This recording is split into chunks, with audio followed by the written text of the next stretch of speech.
Extra Jabardasth.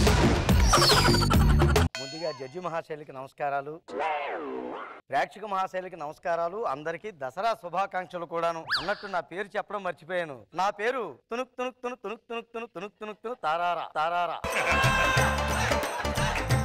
అదే గురువు గారు పేరెంత పెద్దగా ఉంది. పెద్ద అయ్యాక పెద్ద పేరు తెచ్చుకుంటాను లేదని చిన్నప్పుడే మా పెద్దవాళ్ళు ఆ పేరు పెట్టేశారు. ఓహో, చాలా పెద్ద పేరు పెట్టారా? ఏది ఒక్కసారి నూరారా నా పేరుని మీరు అందరూ పిలవండి.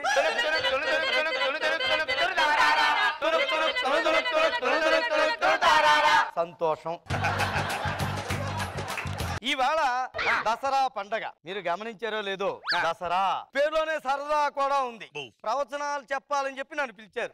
ప్రవచనం అంటే గొప్ప మాటలు, గొప్ప గొప్ప వాళ్ళు ప్రవచనాల గురించి చెప్తారు. నా బోటు వాడి చెప్పే ప్రవచనాలు ఎలా అవుతాయి? ఒట్టి వచనాలే అవుతాయి. అందుకని ఈ రోజు వచనాలు చెప్పడానికే నేను వచ్చాను. అది మీ సింప్లిసిటీ అండి. యువకుల నరాల్లో రక్తాన్ని పరిగెత్తించడానికి 4 సినిమాల గురించి 4 ముక్కలు చెప్దామని ఇక్కడికి వచ్చాను నేను. చెప్పండి గురుగారు. ఏ సినిమా గురించి చెప్తున్నారు గురువు గారు? రంగా రంగ రంగస్థలాన. ఈ సినిమాలో చిట్టిబాబు అని ఒక పాత్ర ఉంటుంది. పేరు చిట్టిబాబే గాని చాలా గట్టి బాబు. ఎంతో డెప్త్ ఉంది. ఏ విషయం చేసినా చాలా డెప్త్ ఉంటుంది. అవునా గురుగారు? ఎంత బాగా చెప్పాడు అనుకున్నారు? ఏం చెప్పారు గురుగారు?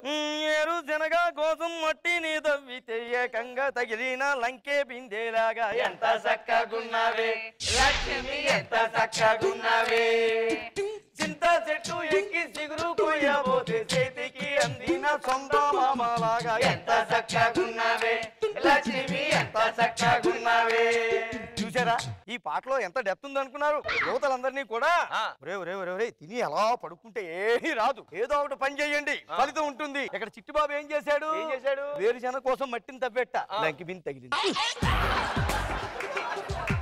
చెట్టు ఎక్కి చిగురు కొయ్యిపోయేట చందమామ తగిలింది. తెలుసుకోవాలి ఈ విషయంలో. ముఖ్యంగా ఆ కుర్రాడు ఎవరు మ్యూజిక్ చేసాడు? దేవిశ్రీ ప్రసాద్. ఎంత బాగా చేసాడు పాటలు. ఆ గట్టునుంటావా నాగన్న ఈ గట్టుకొస్తావా, ఆ గట్టునుంటావా నాగన్న ఈ గట్టుకొస్తావా, ఆ గట్టునేమో చేసాడు తార ఉంది తన్నాన తన్ననంది తన్నాన తన్ననంది, ఈ గట్టునేమో మజ్జిగ ప్యాకెట్ ఉంది, ఆ గట్టునుంటావా నాగన్న ఈ గట్టుకొస్తావా. దీన్ని బట్టి మీకు ఏమర్థం అవ్వాలి? డ్రింకులన్నిటిలో కల్లా మజ్జిగ చాలా బెస్ట్ డ్రింక్ అట. పూర్వకాలంలో ఎవరైనా అతిథులు మన ఇంటికి వస్తేనట చక్కగా ఒక చెంబుడు మజ్జిగ ఇచ్చేవాళ్ళం. కానీ ఈ రోజు బాబా ఏం తీసుకుంటావు, విత్ సోడా వితౌట్ సోడావా. ఇంకో విషయం కూడా చెప్పాలరా మీకు ఇక్కడ. ఏంటంటే దర్శకులు ఎవరు? సుకుమారు. ఎంత సుకుమారంగా ఉందండి ఆ పేరు. నా ఒక్కడికి సుకుమారు అని పేరు పెట్టేసుకుంటే కాదు, ఏ పేరు పెట్టినా అందంగా సుకుమారంగా ఉండాలని తలిచాడో ఏమిటో. సినిమాకి రంగస్థలం అని పెట్టాడా. కలెక్షన్ విషయంలో ఏనుగు కుంభస్థలాన్ని కొట్టేశాడు. 2 ఇళ్ల స్థలాలు కూడా కొనేసేట. ఇంకా ముఖ్యమైన విషయం ఉంది. ఏడు గురుగారు? ఈ సినిమాలోని జిగేల్ రాణిని ఏంట్రా హుషారు, సమాజానికి ఎంత సేవ చేసింది అనుకున్నారు? సమన్యాయాన్ని పాటించింది. స్వార్థం లేదు, ఎవరేం అడిగినా ఇచ్చేసింది. అవును, ఎలా అనుకున్నారు?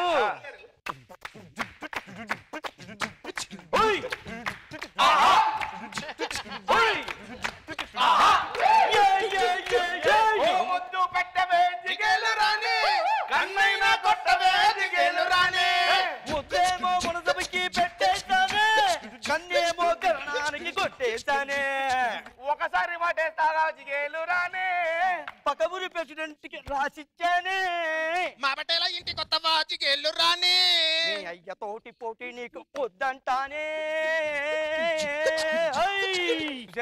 జిగేలు రాని సమన్యాయాన్ని ఎంత చక్కగా పాటించిందర్రా. ఎలా గురువు గారు? ఎవరేం అడిగినా ఇచ్చేసేది. అడిగారు కుర్రాళ్ళు, మునసబుకి ఇచ్చేసానని చెప్పింది. కన్ను కొట్టమన్నారు, కరణానికి కొట్టేసానని చెప్పింది. ఇక్కడ ఇంకో విషయాన్ని గమనించాలి. మాపటికి ఇంటికి వస్తావంటే ఏముంది, మీ అయ్యతో నీకు పోటీ వద్దనంటే ఇక్కడ ఏం గమనించాలి? పెద్దవాళ్ళని గౌరవించండి. ఎంత సేవ చేసింది అనుకున్నారు జిగేల్ రాని? మహానుభావురాలు. గుర్తించలేకపోయాం ఇంతకాలం. ఏమంటారండి బాబు గారు? ఎంత సేవ చేయకపోతే అమ్మాయిలందరూ రాణి అయిపోతారా? అందుకే ఈ అమ్మాయి రాణి అయ్యింది, మామూలు రాణి కాదు. నెక్స్ట్ ఐటమ్ ఏంటి గురువు గారు? నెక్స్ట్ మీకు గీత గోవిందం అనే సినిమా గురించి చెప్పబోతున్నాను. గురువు గారు అసలు గీత గోవిందం అని పేరు ఎందుకు వచ్చింది? గీత అనే అమ్మాయిని గోవింద్ అనే అబ్బాయి గోకాడు, అదే గీత గోవిందం అయ్యింది. సినిమా గురించి ఏమైనా చెప్పండి గురువు ఈ గారు. సినిమాలో కూడా ఎంత విషయం ఉందనుకున్నారు. మామూలుగా కాలేజీకి వెళ్లే పిల్లలు అన్నాక అమ్మాయిని అబ్బాయి ప్రేమిస్తాడు. ఈ సినిమాలో కూడా అమ్మాయిని ఒక అబ్బాయి ప్రేమించాడు, అమిత్ అనే అబ్బాయి. గురువు గారు అర్జున్ రెడ్డిలోకి వెళ్ళారు. గీత గోవిందం రండి. అక్కడికి వెళ్ళిపోయానా? సరే, ఈ సినిమాలో మన గోవిందం గీతని ముందు గోకాడు, తర్వాత అద్దం బద్దలు కొట్టుకుని బయటికి దూకేశాడు. మీకు ఒక ముఖ్యమైన విషయం చెప్పాలరా మీకు. ఈ సినిమాలో అబ్బాయి తాలూకా తండ్రి పాత్ర ఉంది, చూశారు? చంపేస్తున్నావే. తండ్రి అనే పదానికి తార్కాణం, తండ్రి అనే పదానికి తాత్పర్యం. అంత చక్కగా పిల్లల్ని ఎలా పెంచాలి, పిల్లలు ఏమి చెయ్యాలి ఏమి చేయకూడదు, అది ఇంత చక్కగా చెప్పడం వల్ల మన గోవిందం అవన్నీ నేర్చేసుకుని తూచా తప్పకుండా తండ్రి మాట జబదాటకుండా ఆ అమ్మాయి పాపం ఎంత టార్చర్ పెట్టేస్తున్నా సరే మేడం మేడం మేడం అంటూ వెంటపడ్డాడు. ఆఖరికి ఆ అమ్మాయి మనసు ఇచ్చేసి ఓ శుభముహూర్తాన్ని ఐ లవ్ యూ చెప్పేసింది. దాంతో మన అబ్బాయి వేసుకున్నాడు, ఇంకేం కావాలి చాలే ఇది చాలే అనుకున్నాడు. పెళ్లి అయ్యాక ఏం కావాలో చెప్తాను మడతేసి. ఈ విధంగా గీత గోవిందం గురించి ఇంకా చెప్పాలంటే చాలే ఇది చాలే వేళాకోళంగా ఉందా? అది కాదు గురువు గారు, సినిమాలో పాటను పాడాం. ఓహో, బాగుందని పాడారు. నాకు అగైనెస్ట్ గా కాదు గురువు గారు. సరే, గీత గోవిందం అయిపోయింది. ఇంకా తర్వాత మీకు ఇంకొక గొప్ప సినిమా గురించి చెప్పవచ్చు. ఏమిటి గురువు గారు అది? ప్రశాంతంగా ఉన్న ఓ చెరువులోకి దబ్బేలుమని ఓ బండరాయి వచ్చి పడినట్టు ఒక సినిమా వచ్చింది. ఏది గురువు గారు? అర్జున్ రెడ్డి. ఆ సినిమా వచ్చిందో లేదో యువతంతా అల్లల్లల్లల్లల్లల్లల్లాడిపోయింది. అవును. అర్జున్ రెడ్డిలో ఎంత డెప్త్ ఉందనుకున్నారు? కాలేజీ అమ్మాయిలు అన్నాక ఎవడో ఒక అబ్బాయి ప్రేమిస్తాడు, మరి ఆ అమ్మాయిని ఆల్రెడీ ఇంకొకటి ప్రేమిస్తున్నాడు. వాడే మన అర్జున్ రెడ్డి. వాడు ఊరుకుంటాడా? ఊరుకోడుగా. దగ్గరికి వెళ్ళాడు. రేపు ఏదన్నా అయితే అంటే మనం చచ్చిపోతే మన కోసం ఒక మోస్ట్ ఎఫెక్టెడ్ పర్సన్ ఉండాలిరా, నా లైఫ్ లో ఆ పిల్లే మోస్ట్ ఎఫెక్టెడ్ పర్సన్ రా అని చెప్పాడు. మాట వచ్చింది, పెరిగింది. సర్లే అని చెప్పి అమిత్ అనే పిల్లవాడు వెళ్ళిపోతుంటే అర్జున్ రెడ్డి ఊడుకుంటాడా? ఒరే అమిత్ అని పిలిచాడు. అని చూశాడు. అప్పుడు ఇతను అని చూపెట్టాడు. ఎంతో గొప్పవాడైనా సరే ఆఖరికి మట్టిలో కలిసిపోవలసిందే.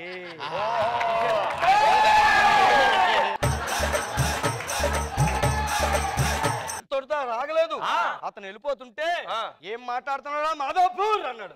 అప్పుడు అతనే ఉన్నాడు, నేనేటాన్ని కొండాపూర్. అర్జున్ రెడ్డిని చూసి చాలా నేర్చుకోవచ్చు అనమాట. ఏదో మీ అభిమానం అంతా కూడా. జిగేల్ రాణి గురించి కొద్దిగా చెప్పండి గురుగారు. నీ గ్యాస్ అంతా జిగేల్ రాణుల మీదే ఉంది. చెప్పండి గురుగారు. జిగేల్ రాణులు ఇప్పుడే లేరు, ఎప్పటి నుంచో ఉన్నారు. వాళ్ళందరూ కూడా రకరకాలుగా సమాజ సేవ చేస్తూ వస్తున్నారు. ఎలా గురుగారు? ఆ రోజుల్లో ఒక జిగేల్ రాణి ఉంది, ఖైదీ నెంబర్ 786 లో చెప్పి సమాజ సేవ ఎంత బాగా చేసింది అనుకో. ఎలా గురుగారు? ఇప్పుడులాగా అప్పట్లో సెల్ ఫోన్ లేవు, GPS లేవు, గూగుల్ మ్యాప్లు లేవు. అందుకని చెప్పి ఈ రోజుల్లో మనం ఎవరన్నా అడ్రస్ అడిగితే ఏమో మాది వెళ్ళండి, అలా పండి ఇలా పండి అంటారు. కానీ ఆ జిగేల్ రాణి అడిగినా అడగకపోయినా రోడ్డు మీదకి వచ్చి అటు అమలాపురం ఇటు పెద్దాపురం మధ్య గోదావరి దాటేందుకు బోటున్నది అని సేవ చేసిందర్రా. ఇదిలా ఉంటే ఇంకొంతమంది జిగేల్ రాళ్ళు ఉండేవారు, ఎంత చక్కగా సేవ చేసేవారు అనుకున్నారు. ఎలా గురువు గారు? విద్యా సేవ చేసేవారయ్యా. విద్యాసేవ గురువు గారు ఏం చేసేవారంటే అంటే అమలాపురం, అంటే ఆపురం, అంటే ఇష్టాపురం లాగుతారు ఆంధ్రాజనం.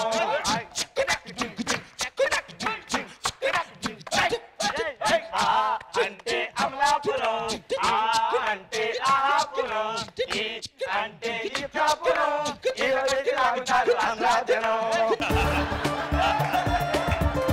ఎంత బాగా చేసిందర్రా. ఇంకా స్కూల్కి వెళ్ళక్కర్లేదు, వీళ్ళ దగ్గర నేర్చేసుకోవచ్చు జీవితాంతం. ఇంకొంతమంది జిగేలు రాళ్ళు ఉన్నారు. ఈవిడ ఎలా అక్షరాలు ఆలు నేర్పుతుంటే వాళ్ళు మ్యాథమెటిక్స్ సేవ చేస్తుండేవారు. అదేమిటి గురువు గారు? 36, 24, 36 ఒకటి రాదు రెండు కాదు 37 నానే ఊరబ్బినా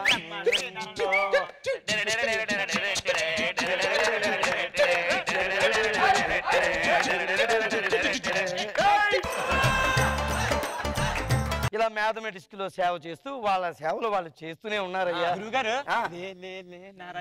ఈ జిగేల్ రాని ఉందయ్యా, ప్రత్యేకించి యువత అది ఏంటంటే అది నిద్రపోతున్న ప్రపంచాన్ని లేపుతుంది.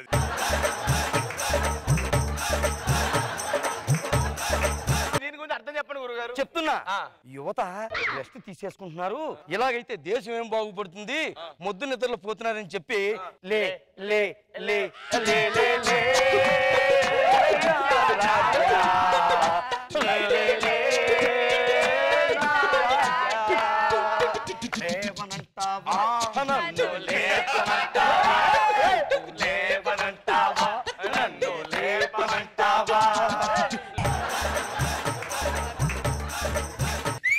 ఎంత చక్కటి సేవ చేసిందయ్యా. యువత ముద్దు నిద్రపోయి సోమరబోతుల్లో అయిపోతారని మీరు లేవండి, పని చెయ్యండి, రాజాల్లాగుండండి అని చెప్పి రాజా అని. ఇది ఈ పండగ నాటి వచనాలు. నెక్స్ట్ పండగకి మరిన్ని వచనాలతో మీ ముందుకు వస్తా. అంతవరకు ఎక్స్ట్రా జబర్దస్త్. ఒక డాక్టర్ అయ్యండి ఈ పాటకి డాన్స్ చేస్తున్నాడంటే అని మీరు ఆశ్చర్యపోతున్నారు కదా. ఈ పాటలో చాలా డెప్త్ ఉందండి. మనిషి ఆరోగ్యంగా ఉండాలి అంటే హాయిగా నిద్రపోవాలి, హాయిగా నిద్రపోవాలంటే మనసు ఉండాలి, దాని మీద దుప్పటి ఉండాలి. ఇవి ఉంటే సరిపోతాయా? చక్కటి ఫ్రాగ్రెన్స్ కావాలి, అందుకోసం చెప్పి మల్లెపూలు జల్లు. ఈ పాటలో ఇంత డెప్త్ ఉంది. ఇది మా యూత్ కోసం చక్కటి పాటని ఇంకొకసారి ప్లే చేయండి.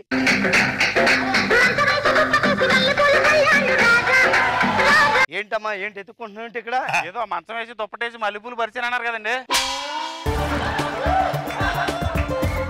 మంచం దుప్పటి మల్లెపూల గురించి ఎత్తుకుంటున్నావా? ఏం చేస్తుంటావు నువ్వు? నేను ఖాళీగా ఉంటే గూగుల్లో వెతుకుతాను, లేదంటే ఇదిలంటే ఎత్తుతానండి. అబ్బా అబ్బా, ఎక్కడ నీళ్లు కనపడ్డాయి కదా, స్నానం చేసేస్తే ఎలర్జీలు వచ్చేస్తుంటాయి వాటి గురించి. అబ్బా వద్దమ్మా, నా మాట వినిసి ఇంకెప్పుడు అలాంటి ఫుడ్లు బెడ్లు ఎత్తక ఒట్టేయండి. ఒట్టు ఒట్టు ఒట్టు ఒట్టు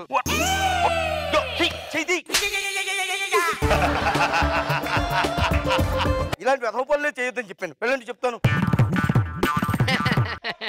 సిస్టర్ ఎందుకమ్మా అలా సంతలో అరిచినట్టు అరుస్తావేంటమ్మా? ఆయన ఎవరు పడితే వాళ్ళు ఇలాగే మన హాస్పిటల్కి వచ్చేస్తున్నారే, బయట ఉండి డ్యూటీ చేయమని చెప్పాను కదా, నువ్వు ఏం చేస్తున్నావు అక్కడ? మాట్లాడదా? వద్దమ్మా, నీకు అర్థం కావట్లేదు. ఇగో డ్యూటీలో ఉన్నప్పుడు డ్యూటీయే చేయాలి, ఫోన్లు అస్సలు మాట్లాడకూడదు తెలుసా. ఇగో డ్యూటీలో ఉన్నప్పుడు ఫోన్లు మాట్లాడితే చాలా మంది ఉద్యోగాలు పోతుంటాయి తెలుసా. ఇంకెప్పుడు ఇలా అరవనని చెప్పి ఒట్టేయమ్మా, ఫోన్లు మాట్లాడని ఒట్టు. హలో పిన్ని, రండి అంకులే. అంకులా నమస్కారం డాక్టర్. నమస్కారం నమస్కారం, కూర్చోండి. ఏంటి ప్రాబ్లం ఏంటి? నాకు పిల్లలు చూస్తున్నారు. సంబంధాలు చూస్తున్నారా? అవును డాక్టర్. ప్రాబ్లం నేను హెల్త్ ప్రాబ్లమా మీకు? జుట్టు రావట్లేదు డాక్టర్. వద్దండి, వాటి గురించి అస్సలు మీరు ఆలోచించొద్దండి. జుట్టు ఉండడం మగ లక్షణం, జుట్టు ఊడిపోవడం మేధావి లక్షణం. మేధావి లక్షణం అంటే నేను మేధావిని. జై రచ్చరవి, జై రచ్చరవి.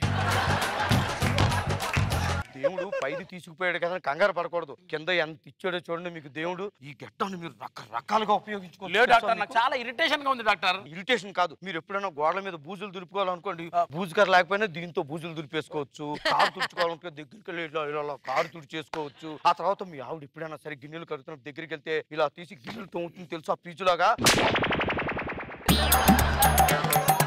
ఎప్పుడు దాని గురించి బాధపడినా నాకు ఒట్టేయండి. ఒట్టేస్తా అంటే మందులు రాస్తా. ఒట్టు ఒట్టు ఒట్టు ఒట్టు ఒట్టు ఒట్టు ఒట్టు. దేవుడు ఇంత పెద్ద గడ్డం ఇచ్చాడు కదా, గాలి తగ్గుతున్న పొలాల్లోకి వెళ్ళి ఎప్పుడు పడుకోవద్దు. ఎందుకు డాక్టర్? ఆవులు గేదెలు గడ్డనుకుని తినేస్తాయి. గడ్డం గురించి ఎప్పుడు దిగులు పడకూడదు తెలుసా. పైన దాని గురించి కూడా ఎప్పుడు తర్వాత చెప్తాను, నెక్స్ట్ వచ్చినప్పుడు చెప్తాను. వెళ్ళిపోవాలి మీరు, వద్దు. నెక్స్ట్ డాక్టర్ గారు, మెడబట్టేందండి బాబు. అదేదో ఇటు తిరిగి చెప్పొచ్చుగా, అటు తిరిగితే ఎలా తెలుస్తుంది? మెడబట్టేందండి. అయ్యో ఎప్పటి నుంచి పట్టేసిందండి? అంటే డ్రైవ్ చేస్తూ ఫోన్ మాట్లాడుతున్నానండి, అప్పటి నుంచి అలా అయిపోయింది. అబ్బా వద్దండి, అసలు డ్రైవ్ చేస్తూ అస్సలు ఫోన్ మాట్లాడుకోవడం తెలుసా? ఎప్పుడు పడితే అప్పుడు ఫోన్ మాట్లాడితేనట బ్రెయిన్ ట్యూమర్లు వచ్చేస్తాయి మెదడుకు. అస్సలు వద్దండి. మెడ ఎలా ఉండిపోయిందని మీరు ఏం దిగులు చేయండి తెలుసా? మరి ఎలా వస్తుంది? మీ ఫోన్ తీయండి చెప్తాను. మీరు ఎక్కువగా అటుపక్క మాట్లాడతారు కదా, అదిగో మళ్ళీ మీకు ఫోన్ వచ్చింది. హలో, చూసారా మెడ ఎలా వచ్చేసిందో? అదిగో మళ్ళీ అటుపోయింది. అయ్యో, అందుకని చెప్పి మీరు అప్పుడప్పుడు మార్చి ఇలాగ ఒకసారి ఇలాగ ఒకసారి ఇలాగ ఒకసారి ఇలాగ ఒకసారి. మీకు మందులు రాస్తాను. ఎప్పుడు కూడా మీరు డ్రైవింగ్ లో ఉన్నప్పుడు ఫోనే మాట్లాడినాను ఒట్టేస్తేనే మీకు మందులు రాస్తాను. ఒట్టు ఈ మందులు వాడండి, ఓకేనా? జాగ్రత్త. సిస్టర్ ఆ బాబు ఆగమ్మా. మేడటుంటే బాత్రూమ్ లోకి వెళ్ళిపోతున్నాడు, కాస్త ఈదులోకి తిప్పి అలాగే వెళ్ళిపోతాడు. డాక్టర్, హార్ట్ అటాక్ డాక్టర్, గుండెల్లో నొప్పిగా ఉంది డాక్టర్. గుండె నొప్పి అంటే ఎక్కడ వస్తుంది సిస్టర్? వద్దమ్మా, నువ్వు ఇలాంటివి వేస్తే అసలు హాస్పిటల్లో కాదు డౌట్ వస్తుంది తెలుసా వాళ్ళకి. నా దగ్గరికి వచ్చారు కదా, బాధపడకూడదు. ఎప్పటి నుంచి వస్తుంది గుండె నొప్పి? 2 రోజుల నుంచి డాక్టర్. అబ్బా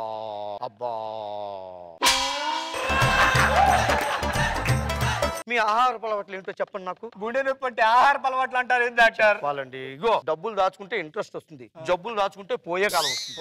అందుకని నా దగ్గర ఏమీ దాచకూడదు. ఆహార అలవాట్లు ఏంటో మీకు చెప్పాలి. పొద్దున్నే పూరి తింటాను, మధ్యాహ్నం బిర్యానీ తింటాను, సాయంత్రం బజ్జీలు తింటాను డాక్టర్. చూసారు మీరు, తప్పండి. అబ్బా వద్దండి, అసలు మీరు ఆహార అలవాట్లలో ఆయిల్ పదార్థాలు అస్సలు తినకూడదు. మీరు ఆయిల్ పదార్థాలు తిని మీ గుండె అంతా ఆయిల్ డబ్బా అయిపోయింది. ఆయిల్ పదార్థాలు తినను అని ఒట్టేస్తేనే మీకు మందులు రాస్తాను. ఒట్టేయాల్సింది మరి. ఒట్టు నా దగ్గరకు వచ్చిన వాళ్ళందరూ ఇలాగే చిరాకు పడుతుంటారు.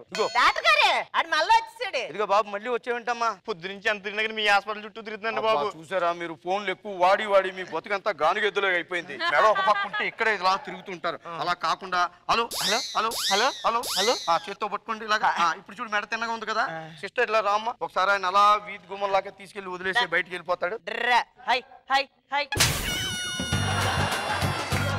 ఈ మాత్ర వేసేసుకోండి, తక్కువ మంది తగ్గిపోతుంది. ఓకేనా? మళ్ళీ ఒట్టేస్తారా మీరు? వద్దులే డాక్టర్, మీకు తప్పకుండా గుండె నొప్పి తగ్గిపోతుంది. వెళ్ళండి. ఏంటి ప్రాబ్లం ఏంటి? నాకు ఇంట్లో బీపీ ఉందా అన్నా? అయ్యో బీపీ ఉందా నాకు చెక్ చేశారు. చెప్తాను. అబ్బా బీపీ ఉందండి. మీరు కూర్చొని చెప్తున్నాను. మీరు ఏంటంటే మీదట ఉప్పు కారం ఇలాంటివన్నీ బాగా నువ్వెవరు చెప్పడానికి? నువ్వెవరైతే చెప్పాలి. నేను తింటా ఎందుకు ఆడదాన్ని పెడతావు? చెక్ చేయమంటే పెడతావు.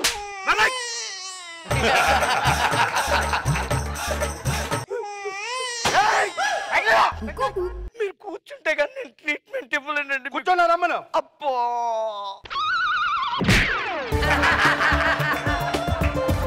పెట్టి పిసుకో. కదలకుండా కూర్చోండి. నువ్వు డాక్టర్వేనా? చెయ్యి ఎందుకు వణుకుతుంది? చెట్టు మీరు కొద్దిగా బీపీతో ఉన్నారండి. అబ్బా చూసారా, మీ బీపీకి అన్ని పగిలిపోతున్నాయి. నాకు బీపీ లేదు.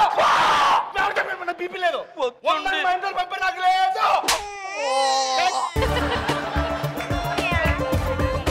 మీకు చాలా బీపీ ఉంది తెలుసా? నాకు తెలుసా? నాకు తెలుసు. అదే కంట్రోల్లో ఉంచుకోవాలని. మరి ఏం చేసి చెప్పు తగ్గాలంటే? బీపీ ఉన్నప్పుడు ఎక్కువగా అరవకూడదు తెలుసా? నేను ఎక్కడ అరుస్తున్నావు? ఎక్కడ అరుస్తున్నావు? డాక్టర్ గారు, సిస్టర్ లక్కీగా వేరే పేషెంట్ వచ్చాడు, కాసేపు ఇతనికి బీపీ చెక్ చేస్తూ ఉండవా? ఆయన సంగతి ఏంటో చూస్తాను. ఆ మధ్య మీకు ఏదో దెబ్బ తగిలిందని వచ్చారు, ఆయింట్మెంట్ రాశాను, తగ్గిపోయిందా? మీరు ఏం చెప్పారు? దెబ్బ తగిలిన చోట రాయమన్నారా? ఖైరతాబాద్ లో దెబ్బ తగిలింది, అక్కడ వెళ్ళి రాస్తున్నాను నేను. అబ్బా వద్దండి, అబ్బా వద్దండి. ఇంకెప్పుడు ఇలాంటి పాచి జోకులు అయ్యాను. ఒట్టేయ్యాను నా దగ్గర. ఒట్టు ఖైరతాబాద్ లో దెబ్బ తగిలితే సార్, ఖైరతాబాద్ కాదండి.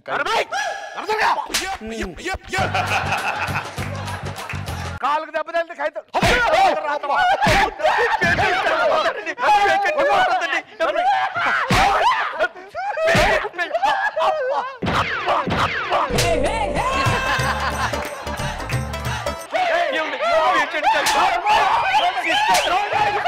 పేషెంట్ కొట్టొద్దని చెప్పు సిస్టర్. కొట్టండి పేషెంట్, కొట్టండి. బీపీ తగ్గించి డాక్టర్. Extra జబర్దస్త్